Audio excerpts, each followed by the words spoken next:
ሰላም የቻናላችን ቤተሰቦች፣ ይህ አማርኛ ሀሁ ሰዋሰው የጀማሪ አማርኛ ትምህርት ነው። ዛሬ በሁለት የአማርኛ ፊደላት ወይም ባለ ሁለት ሆሄ የሆኑ የተለያዩ ቃላቶችን ይዤላችሁ መጥቻለሁ። እኛም አሁን እነሱን እያነበብ የሁሎችንም ቃላት ቤታቸውን እንዲሁም ስንተኛ ቤተሰብ እንደሆኑ አንድ ባንድ እያየን እንማራለን ማለት ነው። እናንተም ቪዲዮውን ላይክ፣ ሼር እንዲሁም ሰብስክራይብ አድርጉ። ከዚህ በተጨማሪ የአማርኛ፣ የእንግሊዝኛ፣ የሂሳብ፣ የኦሮምኛ እንዲሁም የግዕዝ ትምህርቶችን እያስተማርን እንገኛለን። እርስዎም ባሉበት ቦታ ሆነው በስልክዎ ብቻ መማር ከፈለጉ ከዚህ ከታች ባለው ስልክ ቀጥታ በመደወል እንዲሁም በቴሌግራም በኢሞና በኢንስታግራም ብትደውሉ ወይም መልእክት አስቀምጡ ይደርሰናል ማለት ነው። አሁን ቀጥታ ወደ ትምህርቱ እናልፋለን። አብራችሁ ቆዩ። እሺ እንግዲህ እነዚህ ሁሎችም የምታዩዋቸው ባለ ሁለት ሆሄ የተለያዩ የአማርኛ ቃላት ናቸው ማለት ነው። እኛም እነዚህን እያነበብን እንማራለን። እናንተ ቪዲዮውን እያቆማችሁ እንደገና እየተጀመራችሁ እስከ ቪዲዮ ፍጻሜ ድረስ አብራችሁን ቆዩ። እሺ አሁን የመጀመሪያውን ቃል ስናይ ይሄ የመጀመሪያው ቃል ምን ይላል? ቦሌ። ቦሌ ሲል ይቺ የመጀመሪያዋ ፊደል ማን ናት? ቦ የበቤተሰብ የሰባተኛው ፊደል ማን ናት? ሌ የለቤተሰብ የአምስተኛው ፊደል በአንድ ላይ ቦሌ። ቦሌ የሚል ቃል እናገኛለን። እሺ እቺ ሁለተኛዋ ቃል ምን ትላለች? እቺ ሁለተኛዋን ስናይ ዶሮ። ዶሮ የሚል ቃል ስናገኝ እቺ የመጀመሪያዋ ፊደል ማን ናት? ዶ የደቤተሰብ የሰባተኛዋ ፊደል ማን ናት? ሮ የረቤተሰብ የሰባተኛዋ ፊደል በአንድ ላይ ዶሮ። ዶሮ የሚል ቃል ይሆናል ማለት ነው። እሺ እቺኛዋን ደግሞ ስናይ ሶስተኛዋን ቃል። ቃል የምትል ስትሆን እቺ የመጀመሪያዋ ፊደል ማን ናት? ቃ የቀ ቤተሰብ ስንተኛዋ ፊደል ናት? የአራተኛዋ ፊደል ማን ናት? ል የለ ቤተሰብ የስድስተኛዋ ፊደል በአንድ ላይ ቃል። ቃል የሚል ቃል እናገኛለን ማለት ነው። እሺ እቺኛዋን ደግሞ ስናይ ምን ትላለች? ጅም። ጅም ስትል የመጀመሪያዋ ፊደል ማን ናት? ጅ የጀ ቤተሰብ የሶስተኛዋ ፊደል ማን ናት? ም የመ ቤተሰብ የስድስተኛዋ ፊደል በአንድ ላይ ጅም። ጅም የሚል ቃል እናገኛለን። እሺ ይሄኛው ደግሞ ምን ይላል? ይሄኛው ሎሚ። ሎሚ ሲል ይቺ የመጀመሪያዋ ፊደል ማን ናት? ሎ የለ ቤተሰብ የሰባተኛዋ ፊደል ማን ናት? ሚ የመ ቤተሰብ የሶስተኛዋ ፊደል በአንድ ላይ ሎሚ። ሎሚ የሚል ቃል እናገኛለን ማለት ነው። እሺ ይቺ የመጨረሻዋ ቃል ምን ትላለች? ምን ትላለች? ሽቶ። ሽቶ ስትል ይቺ የመጀመሪያዋ ፊደል ማን ናት?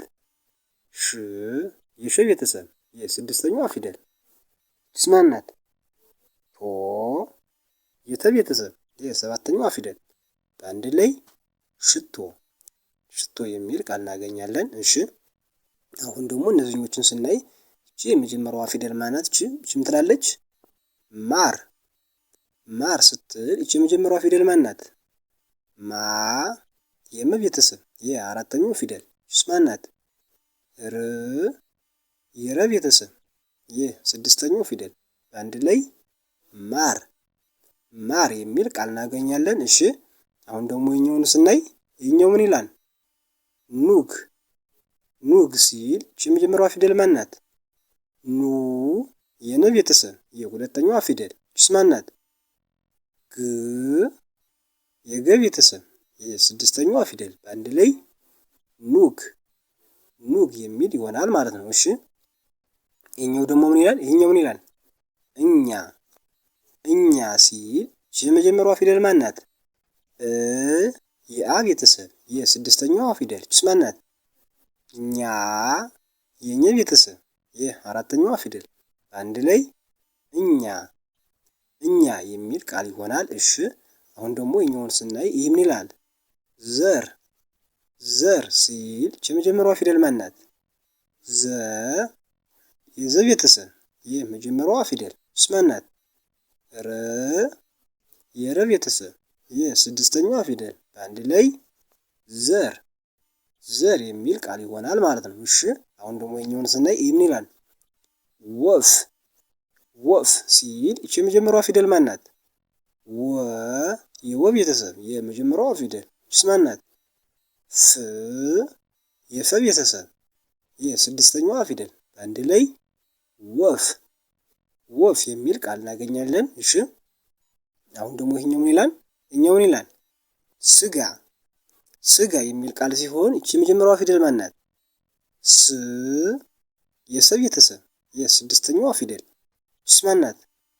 ጋ የገ ቤተሰብ የአራተኛው ፊደል በአንድ ላይ ስጋ ስጋ የሚል ቃል ይሆናል ማለት ነው። እሺ አሁን ደግሞ እነዚህኞችን ስናያቸው ች የመጀመሪያዋ ፊደል ቃላት ምን ትላለች? ች የመጀመሪያዋ ቃል ምን ትላለች? ችቦ ችቦ ስትል ች የመጀመሪያዋ ፊደል ማን ናት? ች የቸ ቤተሰብ የስድስተኛዋ ፊደል ችስ ማን ናት? ቦ የበ ቤተሰብ የሰባተኛዋ ፊደል በአንድ ላይ ችቦ ችቦ የሚል ቃል ይሆናል። እሺ አሁን ደግሞ ይሄኛውን ስናይ ይሄኛው ቃል ምን ይላል? ጸጋ ጸጋ ሲል ይቺ የመጀመሪያዋ ፊደል ማን ናት? ጸ የጸ ቤተሰብ የመጀመሪያዋ ፊደል ይቺስ ማን ናት? ጋ የገ ቤተሰብ የአራተኛዋ ፊደል በአንድ ላይ ጸጋ ጸጋ የሚል ቃል ይሆናል። እሺ ይሄኛውን ደግሞ ስናይ አሁን ይሄ ምን ይላል? ይሄኛው ቃል ምን ይላል? ጤና ጤና ሲል ይቺ የመጀመሪያዋ ፊደል ማን ናት? ጤ የጠ ቤተሰብ የአምስተኛው ፊደል ይቺስ ማን ናት? ና የነ ቤተሰብ የአራተኛው ፊደል በአንድ ላይ ጤና ጤና የሚል ቃል ይሆናል። እሺ ይሄኛው ደግሞ ምን ይላል? ይሄኛው ምን ይላል? ዛሬ ዛሬ ሲል ይቺ የመጀመሪያዋ ፊደል ማን ናት? ዛ የዘ ቤተሰብ የአራተኛዋ ፊደል ይቺስ ማን ናት? ሬ የረ ቤተሰብ የአምስተኛው ፊደል በአንድ ላይ ዛሬ ዛሬ የሚል ቃል ይሆናል። እሺ ይሄኛው ደግሞ ምን ይላል? ይሄኛው ምን ይላል? ኮላ ኮላ የሚል ቃል ስናገኝ እቺ የመጀመሪያዋ ፊደል ማን ናት? ኮ የከ ቤተሰብ የሰባተኛዋ ፊደል ይቺስ ማን ናት?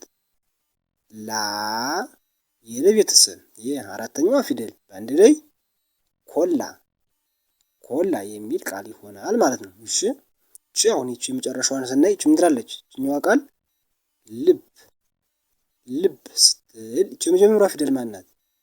ል የለ ቤተሰብ የስድስተኛዋ ፊደል ይቺስ ማን ናት?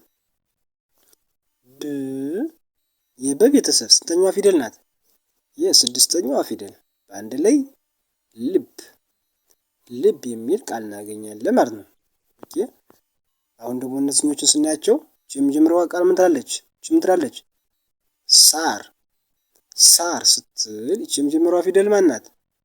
ሳ የሰ ቤተሰብ የአራተኛዋ ፊደል ይቺስ ማን ናት? ር የረ ቤተሰብ የስድስተኛዋ ፊደል በአንድ ላይ ሳር ሳር የሚል ቃል እናገኛለን። እሺ ይሄኛውን ደግሞ ስናይ ይሄኛው ቃል ምን ይላል? ሀና ሀና ይላል ማለት ነው። ይቺ የመጀመሪያዋ ፊደል ማን ናት? ሀ የሀ ቤተሰብ የመጀመሪያዋ ፊደል ይቺስ ማን ናት? ና የነ ቤተሰብ የአራተኛዋ ፊደል በአንድ ላይ ሀና ሀና የሚል ቃል እናገኛለን። እሺ ይሄኛው ምን ይላል? ሩቅ ሩቅ ሲል ይቺ የመጀመሪያዋ ፊደል ማን ናት? ሩ የረ ቤተሰብ የሁለተኛዋ ፊደል ይቺስ ማን ናት? ቅ የቀ ቤተሰብ የስድስተኛዋ ፊደል በአንድ ላይ ሩቅ ሩቅ የሚል ቃል እናገኛለን። እሺ ይሄኛው ምን ይላል ደግሞ? ይሄኛው ምን ይላል? ውድ ውድ ሲል ይቺ የመጀመሪያዋ ፊደል ማን ናት? ው የወ ቤተሰብ የስድስተኛው ፊደል ይቺስ ማን ናት?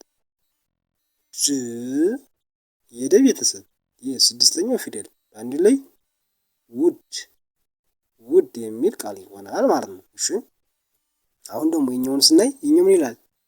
ጌጥ ጌጥ ሲል ይቺ የመጀመሪያዋ ፊደል ማን ናት? ጌ የገ ቤተሰብ የአምስተኛው ፊደል ይቺስ ማን ናት? ጥ የጠ ቤተሰብ የስድስተኛው ፊደል በአንድ ላይ ጌጥ ጌጥ የሚል ቃል ይሰጠናል። እሺ ይሄኛው የመጨረሻውን ስናይ ይሄኛው የመጨረሻው ቃል ምን ይላል? ጭቃ ጭቃ ሲል ይቺ የመጀመሪያዋ ፊደል ማን ናት? ጭ የጨ ቤተሰብ የስድስተኛው ፊደል ይቺስ ማን ናት? ቃ የቀ ቤተሰብ የአራተኛው ፊደል በአንድ ላይ ጭቃ ጭቃ የሚል ቃል እናገኛለን ማለት ነው። እሺ እነዚህ እንግዲህ ሁሎችም በሁለት የተለያዩ የአማርኛ ፊደላት የተመሰረቱ ባለ ሁለት ሆሄ የተለያዩ ቃላቶችን ማለት ነው። እኛም እነዚህን የተማርንበት የትምህርት ቪዲዮ ይህን ይመስል ነበረ። ቀጣይ በሌላ ቪዲዮ በሌላ ትምህርት እስከምንገናኝ ድረስ ሰላም ሁኑ። ቻው